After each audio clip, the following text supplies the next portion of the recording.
Top of the morning, y'all. It is December the 22nd, 24 hours a day reading from a child of God and a recovering alcoholic addict. You know, hot coffee. Hey, let's have a moment of silence for those still out there in pain and suffering, please.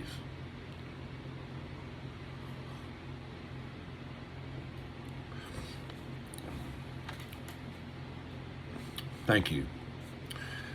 AA thought for the day. As we look back over our drinking careers, we must realize that our lives were a mess because we were a mess inside. The trouble was in us, not in life itself. Life itself was good enough, but we were looking at it the wrong way. We were looking at life through the bottom of a whiskey glass, and it was distorted. We could not see all the beauty and goodness and purpose in the world because our vision was blurred. We were in a house with a one-way glass in the windows. People could see us, but we could not look out and see them and see what life meant to them and should mean to us. We were blind then, but now we can see.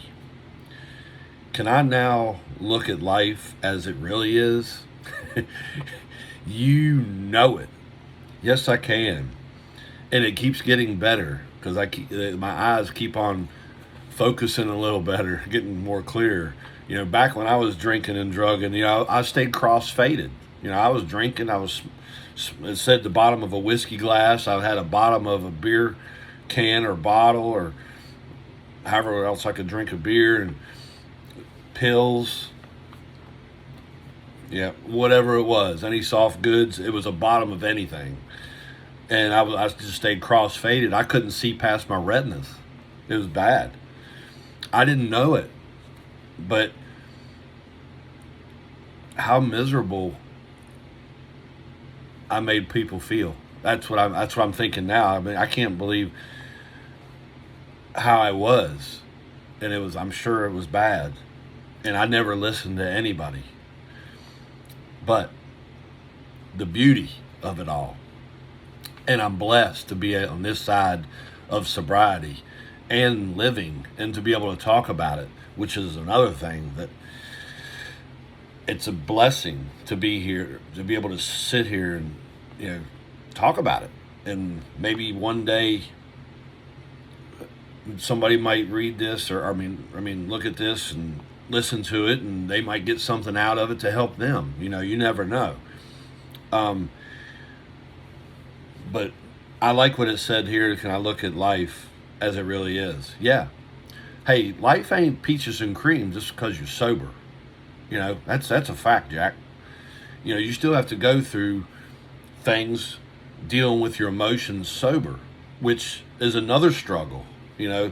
So all I can do is try to clean my side of the street up. I wake up every day. I pray to God, who I call my higher power, and I thank him for what he has given me. And that's a roof over my head, air to breathe, to be able to get out of bed, to go to work, to be thankful for just the little things that I have always took for granted in the past, and just took advantage of. So it's a great reading. I love it. The prayer for the day is, I pray that fear of evil will not get me down. I pray that I may try to place myself today under the protection of God's grace. And that's another thing I've been struggling with. Sometimes I let the evil or the craziness of the world or wherever I'm at, it'll get me down. And to the point where I get depressed and I just go down. And I don't have any control. I talked to my sponsor this morning. He says, don't carry them rocks. Shout out to Chad. I love you. Don't carry everybody's rocks. Don't be a fixer. Fix what you can, but if it's not in your control, God Grant me the serenity to accept the things I cannot change, the courage to change the things I can, and the wisdom to know the difference. Amen. So, hey, I love y'all very much. I hope you have a safe and blessed day. Peace.